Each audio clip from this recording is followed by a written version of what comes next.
শীতের সাথে সাথে পিঠা খাওয়ার ধুমও চলে আসে। নানান রকমের পিঠাপুলি ঘরে ঘরে তৈরি করা হয়। নতুন চালের আটা দিয়ে এই মজার মজার পিঠা খেতে কিন্তু অনেক ভালো লাগে। নতুন চালের আটা দিয়ে আমরা কি কি পিঠা বানিয়ে খেয়েছি তা আজকে আমি আপনাদের সাথে শেয়ার করব। আশা করি আপনারা আমার সম্পূর্ণ ভিডিও দেখে পেজের সাথে থাকবেন। আসসালামু আলাইকুম, সবাই কেমন আছেন? গ্রামের প্রত্যেকের ঘরে নতুন নতুন ধান উঠেছে। সেই ধানের চাল দিয়ে ঘরে ঘরে উঠেছে পিঠা খাওয়ার ধুম। পুরা শীত জুড়ে খাওয়া হয় নানান ধরনের পিঠা। শীতের কথা মনে পড়তে প্রথমে মনে পড়ে ভাপা পিঠার কথা। শীতের সকালে গরম গরম ভাপা পিঠা খাওয়ার মজাই কিন্তু আলাদা। প্রতিটি রাস্তার পাশে অনেক পিঠা দোকান বসে এই শীতকালে। ভাপা পিঠা আমি বাহিরে খেয়েছি অনেক, কিন্তু বাসার মতো এভাবে বেশি বেশি গুড় দিয়ে খাওয়ার মজাটা কিন্তু বাহিরে পাওয়া যায় না। আর বাসায় যে কোনো জিনিস বানিয়ে খেলে খরচও যেমন কম হয়, তেমনি পরিমাণে বেশিও কিন্তু খাওয়া যায়। বাহিরের মতো আমি এখানে চেরি ফল দিয়েছি কালারফুল হওয়ার জন্য। আর ভাপা পিঠা খাওয়ার সময় এই খেজুরের গুড়ের গন্ধ কিন্তু আমার অনেক ভালো লাগে। আর ভাপা পিঠার পর যে পিঠার নাম চলে আসে সেটা হচ্ছে চিতই পিঠা। সরিষা ভর্তা, ধনিয়া পাতা ভর্তা ও শুটকি ভর্তা দিয়ে এই পিঠা খেতে কিন্তু অনেক ভালো লাগে। আমাদের অঞ্চলে তো চিতই পিঠা নামে পরিচিত।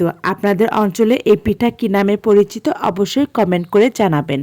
চিতই পিঠা বা দুধের পিঠা আমরা আজকে বাসায় বানাচ্ছি। আর যতদিন শীত থাকে ততদিন আমরা বাসায় বানাতে না পারলেও বাহিরে থেকে কিনে এনে এই দুধের পিঠা আমাদের খেতেই হবে। তবে অন্যান্য বারের তুলনায় এবার পিঠাটা অনেক সফট হয়েছে। নরম না হলে এই পিঠা কিন্তু খেতে একদম ভালো লাগে না। এই নরম হওয়ার রহস্য আমি আপনাদের সাথে পরবর্তীতে শেয়ার করব। মিষ্টি মিষ্টি পিঠা খাওয়ার পর্ব শেষ করে চলে এলাম ঝাল ঝাল পিঠা কুশলিতে। এই কুশলি পিঠা কিন্তু দুই রকমের হয়, একটা ডাল বা ঝালের পিঠা, আর একটি হলো নারিকেল বা মিষ্টি পিঠা। আমার কাছে কিন্তু দুই পিঠাই অনেক ভালো লাগে। আপনাদের কাছে কোনটা বেশি ভালো লাগে অবশ্যই কমেন্ট করে জানাবেন। সাথে এটাও বলবেন শীতের কোন পিঠা আপনাদের কাছে বেশি প্রিয়। কুশলি পিঠা একটু ঝামেলা বেশি মনে হয় আমার কাছে, তবে পিঠার মুড়ি এভাবে ভাজ দিতে আমার কাছে অনেক ভালো লাগে। সবাই মিলে একসাথে পিঠা বানালে অন্যরকম আনন্দ হয়, বিশেষ করে শহরের চেয়ে গ্রামে। মাটির চুলায় পিঠা বানালে পিঠার স্বাদটা কেন জানে অন্যরকম হয়। শীতের প্রথমে আপাতত এই তিনটা পিঠা দিয়ে আরম্ভ করলাম, ইনশাল্লাহ নতুন নতুন যে পিঠা খাবো আপনাদের সাথে শেয়ার করব।